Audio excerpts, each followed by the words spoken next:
Hello' guys welcome back to my YouTube channel. কি খবৰ আপোনালোকৰ? আই হোপ আপোনালোক সকলোৱে ভালেই আছে, ময়ো ভালেই আছোঁ।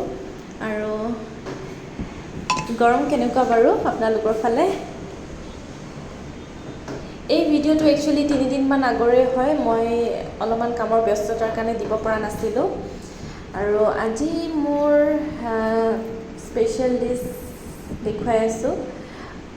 ভাত, অকণমান ভেন্দি ভজা আৰু এটা বেঙেনা ফ্ৰাই, লগত অকণমান তিয়ঁহ কাটি লৈছোঁ, পিঁয়াজ, আৰু স্পেচিয়েল ডিছটো হ'ল মটন কাৰী, যিটো মই বনাইছোঁ। কিন্তু মোৰ হাজবেণ্ডে যোগাৰখিনি কৰি দিছে। ইমান গৰমতো বেচেৰা সি পিঁয়াজ, নহৰু, আদা এইবোৰ কাটি মেলি খুন্দি দিছে।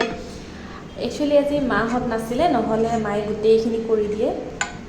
সেইকাৰণে মাৰ কামখিনি আজি এওঁকে কৰিবৰ কাৰণে দিছোঁ। আপোনালোকেও এনেকৈ কামত খটুৱাইনে? জনাবচোন দেই। আৰু মাহঁত নাই, মাহঁত মানে মহামায়া মন্দিৰলৈ গৈছে। চ' আমি দুটাই আজি, সেইকাৰণে অকণমান মটন আনি কিনে খালোঁ। মাহঁতৰ কাৰণেও থৈ দিছিলোঁ। ভিডিঅ'টো চাই কেনেকুৱা পালে জনাব, আৰু ভাল পালে লাইক কৰিব, কমেণ্ট কৰিব, আৰু ছাবস্ক্ৰাইব কৰিবলৈ নাপাহৰিব। আৰু এয়া হ'ল মটন থালি। কিন্তু দেখিছেনে, বেঙেনাটো পূৰা জ্বলি গৈছে, তথাপিতো একো কোৱা নাই। সি তেনেকৈ খাইছে আৰু বেচেৰা, অকণমান খাইছে, অকণমান পেলাইছে। এইবোৰেই একচুৱেলি মৰম, হয় নাই? আজিলৈ আহিছোঁ তেন্তে, নেক্সট আকৌ এটা ভিডিঅ'ত লগ পাম। বাই।